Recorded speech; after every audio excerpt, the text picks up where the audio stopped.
Friends, तो assets related એક most important adjustment આપણે હવે સમજવા માટે જઈ રહ્યા છીએ. એકદમ ફંડામેન્ટલ કોન્સેપ્ટ સાથે આ એડજસ્ટમેન્ટને આપણે સમજવાનું છે અને વેરી ઇમ્પોર્ટન્ટ આ એડજસ્ટમેન્ટ છે.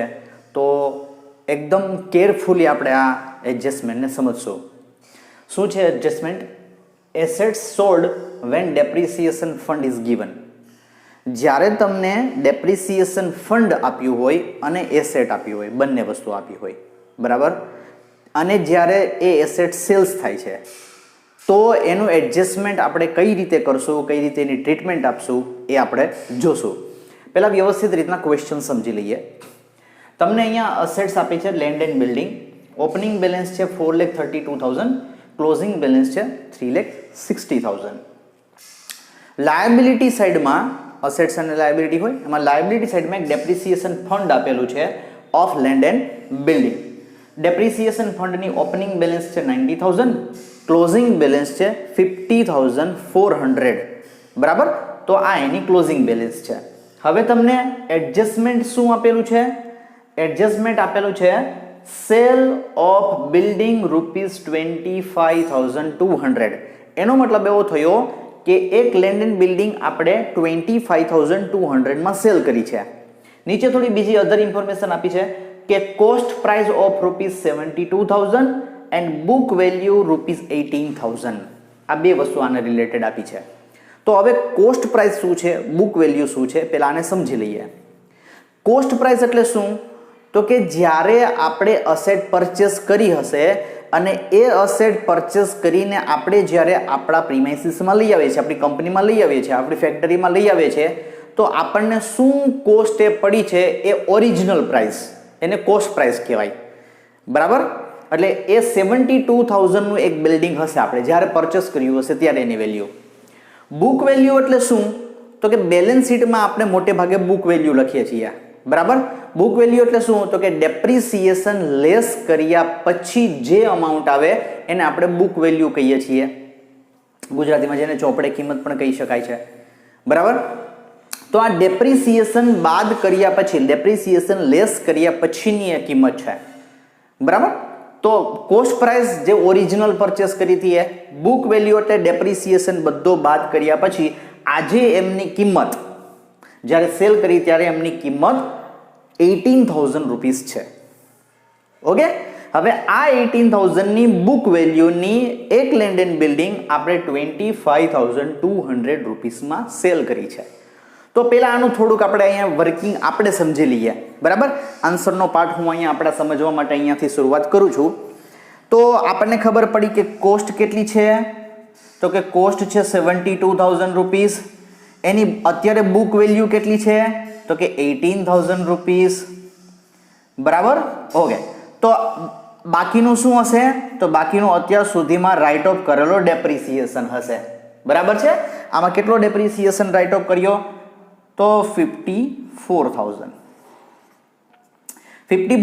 નો ડેપ્રિસિએશન. આપણે એવું કહી શકીએ કે 72,000ની અસેટ 18,000 થઈ ગઈ, એનો મતલબ કે અત્યાર સુધીમાં 54,000નો, દાખલા કે 10 વર્ષ પહેલા પરચેસ કરી હશે 72,000માં, આજે એની બુક વેલ્યુ 18,000 છે. તો 10 વર્ષમાં આપણે 54,000નો ડેપ્રિસિએશન રાઇટ ઓફ કર્યો છે અને એ ડેપ્રિસિએશન આ ડેપ્રિસિએશન ફંડમાં હશે ક્યાંક, બરાબર. કારણ કે ડેપ્રિસિએશન ફંડમાં આપણે બધું જમા કરીએ છીએ, આપણે અહીંયાથી લેસ કરતા નથી, બરાબર. અને સેકન્ડરી થિંગ તમારે અહીંયા સમજવાની છે કે સેલ કેટલામાં કરી છે આપણે? તો કે સેલ કરી છે આપણે 25,200માં, બરાબર. એની કોસ્ટ પ્રાઇસ, બુક વેલ્યુ શું હતી? તો કે બુક વેલ્યુ હતી 18,000. તો કે 18,000નું લેન્ડ એન્ડ બિલ્ડિંગ 25,200માં સેલ કર્યું, તો કેટલા વધારે મળ્યા? 7,200. તો આને શું કહેવાય? Profit. Profit on cell of building, બરાબર. તો 7,200નો પ્રોફિટ આપણને થયો છે. હવે ફ્રેન્ડ્સ, એક વસ્તુ બીજી સમજવાની છે કે જ્યારે પણ તમને ક્વેશ્ચનમાં ડેપ્રિસિએશન ફંડ આપ્યું હોય ત્યારે યાદ રાખવા જેવી વાત એ છે કે ત્યારે જે પણ અસેટ આપી હશે, અને એ અસેટ રિલેટેડ તમારું ડેપ્રિસિએશન ફંડ પણ એ સમમાં હોય ત્યારે આ અસેટ હંમેશા તેની કોસ્ટ પ્રાઇસે હશે. કોસ્ટ પ્રાઇસ જ્યારે ઓરિજિનલ પરચેસ કરી હશે ને એ આ બુક વેલ્યુ નહીં હોય. અને બુક વેલ્યુનો મતલબ શું થયો કે ડેપ્રિસિએશન બાદ કર્યા પછીની કિંમત નથી. આ ઓરિજિનલ પ્રાઇસ છે, એ ખાસ સમજવાનું છે. અહીંયા જ્યારે તમને અગાઉના આપણે જેટલા પણ સમ જોયા અથવા આપણે જેટલા પણ એડજસ્ટમેન્ટ જોયા એમાં પણ અસેટ્સની વેલ્યુ આપી હતી આપણને, ઓપનિંગ બેલેન્સ, ક્લોઝિંગ બેલેન્સ. તો એ જે છે એ બધી જ બુક વેલ્યુ, એના મતલબ કે ડેપ્રિસિએશન બાદ કર્યા પછીની કિંમત હતી. કારણ કે એમાં ડેપ્રિસિએશન ફંડ સેપરેટ નહોતું આપ્યું આપણને બેલેન્સ શીટમાં. તો એનો મતલબ એવો થયો કે જ્યારે ડેપ્રિસિએશન ફંડ આપણને સેપરેટલી આપણા અકાઉન્ટ્સમાં નથી આપતા ત્યારે જે પણ અસેટની કિંમત છે અથવા પ્રાઇસ છે એ હંમેશા કોસ્ટ પ્રાઇસ છે, સોરી બુક વેલ્યુ છે. બરાબર. તો અહીંયા તમારે સમજવાનું છે કે લેન્ડ એન્ડ બિલ્ડિંગની સાથે તમને ડેપ્રિસિએશન ફંડ આપેલું છે. તો ડેપ્રિસિએશન ફંડ આપ્યું હોય તો આ હંમેશા કોસ્ટ પ્રાઇસે હશે. બરાબર. આમાંથી ડેપ્રિસિએશન બાદ કર્યો નથી. જે ઓરિજિનલ પ્રાઇસે પરચેસ કર્યું હતું એ બધું આમાં એડ કરેલું છે, ડેપ્રિસિએશન બાદ કર્યો નથી. તો આ આપણને ખબર પડી કે ડેપ્રિસિએશન અત્યાર સુધીનો 54,000 નો રાઇટ ઓફ કર્યો હશે એ બધું આમાં જમા કરતા જાય છે, આમાંથી કંઈ બાદ કરતા નથી. બરાબર. અને આપણે 25,200 માં સેલ કરી અને આપણને પ્રોફિટ થયો 7,200 રૂપીસનો પ્રોફિટ થયો. ઓકે. નાવ હવે અહીંયા આપણે જ્યારે આ સેલ કરે છે તો અહીંયા તમારે આ બંને અકાઉન્ટ બનાવવા બહુ જરૂરી છે, બહુ જ ઇમ્પોર્ટન્ટ છે. લેન્ડ એન્ડ બિલ્ડિંગ અકાઉન્ટ પણ બનાવશું અને ડેપ્રિસિએશન ફંડ પણ એકાઉન્ટ આપણે વર્કિંગ નોટમાં બનાવશું. પછી એની ઇફેક્ટ જોઈ લેશું શું શું આવશે. બરાબર. તો લેન્ડ એન્ડ બિલ્ડિંગ અહીંયા અકાઉન્ટ એક મેં બનાવ્યું છે, એક ડેપ્રિસિએશન ફંડ અકાઉન્ટ બનાવ્યું છે. પછી આ મેં આપણા સ્ટેટમેન્ટમાં ઇફેક્ટ આપી છે. અહીંયા બે એકાઉન્ટ્સ બનાવવા જરૂરી પડશે, એક અકાઉન્ટમાં નહીં ચાલે. બરાબર. વર્કિંગ નોટમાં બે એકાઉન્ટ્સ બનાવવા પડશે. Land and building, land and building asset છે, ઓપનિંગ બેલેન્સ, ક્લોઝિંગ બેલેન્સ પેલું કામ એ જ કરવાનું, હંમેશા લખી નાખવાની બંનેની. આની ઓપનિંગ બેલેન્સ છે 4,32,000 તો એ મેં લખી નાખી છે ત્યાં. ક્લોઝિંગ બેલેન્સ એમની છે 3,60,000 એ પણ લખી નાખ્યું છે. ડેપ્રિસિએશન ફંડ છે તો હંમેશાની ક્રેડિટ બેલેન્સ હશે, ઓપનિંગ બેલેન્સ. તો મેં અહીંયા ક્રેડિટ બેલેન્સની શરૂઆત કરી છે, ઓપનિંગ બેલેન્સ. ક્લોઝિંગ બેલેન્સ આ સાઈડમાં લખી છે 50,400. ઓકે. ઓપનિંગ ક્લોઝિંગ લખાઈ ગઈ. હવે આપણે એડજસ્ટમેન્ટ તરફ મૂવ કરીએ છીએ.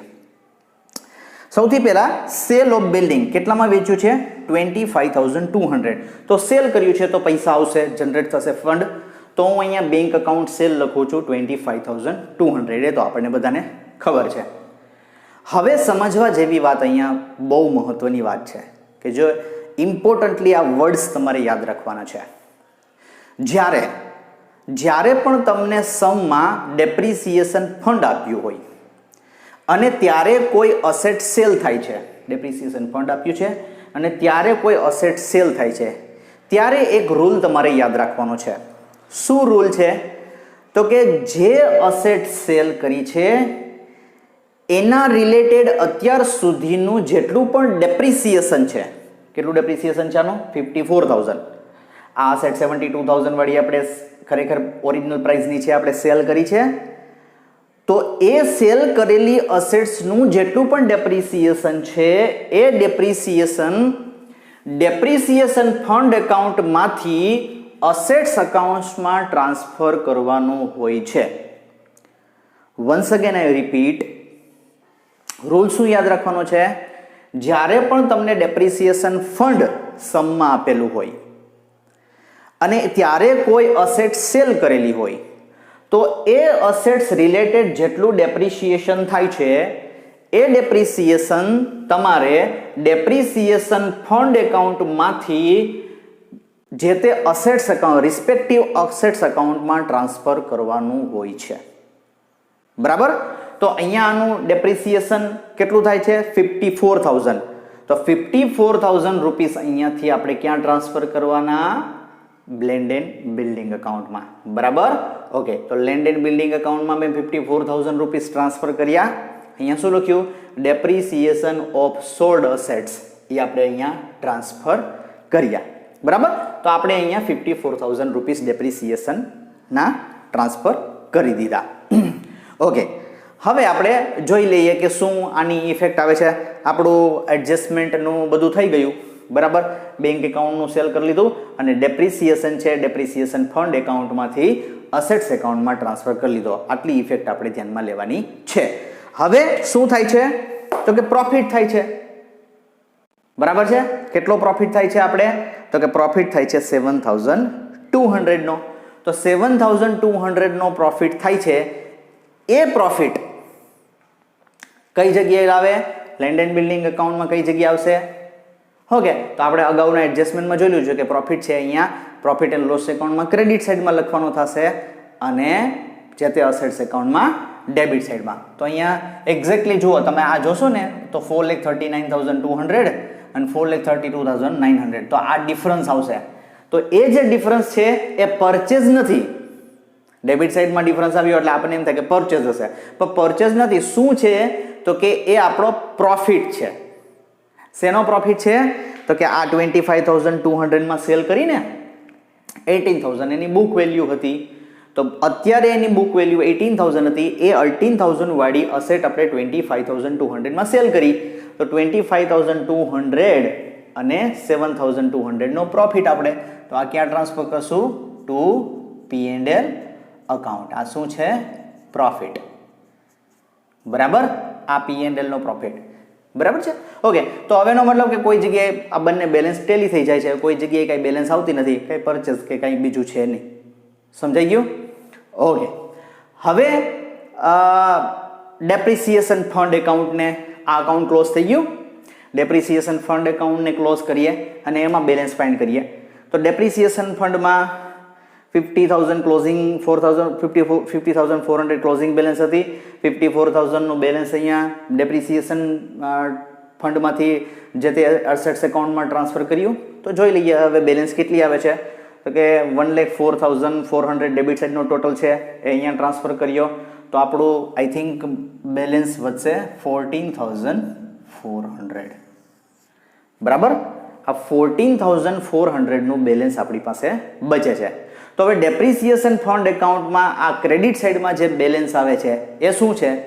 ક્લોઝિંગ બેલેન્સ તો કોઈ દી હોય જ ન શકે, કારણ કે ઓપનિંગ ને ક્લોઝિંગ તો આપેલી જ હોય છે. તો આ બેલેન્સ શું છે? યસ, એ ચાલુ વર્ષનું ડેપ્રિસિએશન છે લેન્ડ એન્ડ બિલ્ડિંગનું. બરાબર. ઓકે, તો અહીંયા આપણે શું લખી શકશું? બાય P&L એકાઉન્ટ અને બ્રેકેટમાં શું લખશું? ડેપ્રિસિએશન. કારણ કે જ્યારે પણ ડેપ્રિસિએશન ફંડ અકાઉન્ટ બનાવતા હોય ત્યારે અસેટ્સ એકાઉન્ટમાં આપણે ડેપ્રિસિએશનની ઇફેક્ટ નથી આપતા, પણ ડેપ્રિસિએશન ફંડ એકાઉન્ટમાં આપણે ડેપ્રિસિએશન લખીએ છીએ. એટલે 14,400 નો જે બેલેન્સિંગ ફિગર આવ્યો એ ચાલુ વર્ષનું ડેપ્રિસિએશન છે.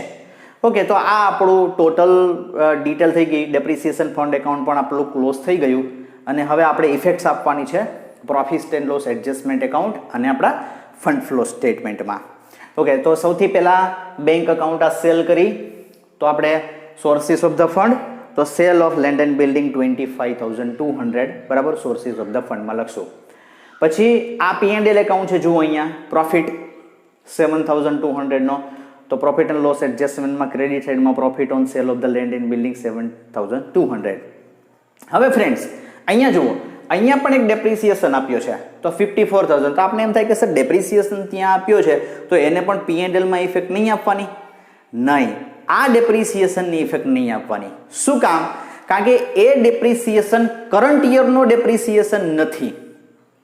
કરંટ યરનો ડેપ્રિસિએશન કયો છે તો કે 14,400. આની ઇફેક્ટ આપણે P&L એડજસ્ટમેન્ટમાં આપશું. તો ટુ અહીંયા ડેપ્રિસિએશન અકાઉન્ટ કેટલા? 14,400. આ જે ડેપ્રિસિએશન છે એ કયો ડેપ્રિસિએશન છે? એ તો પાસ્ટ યરનો.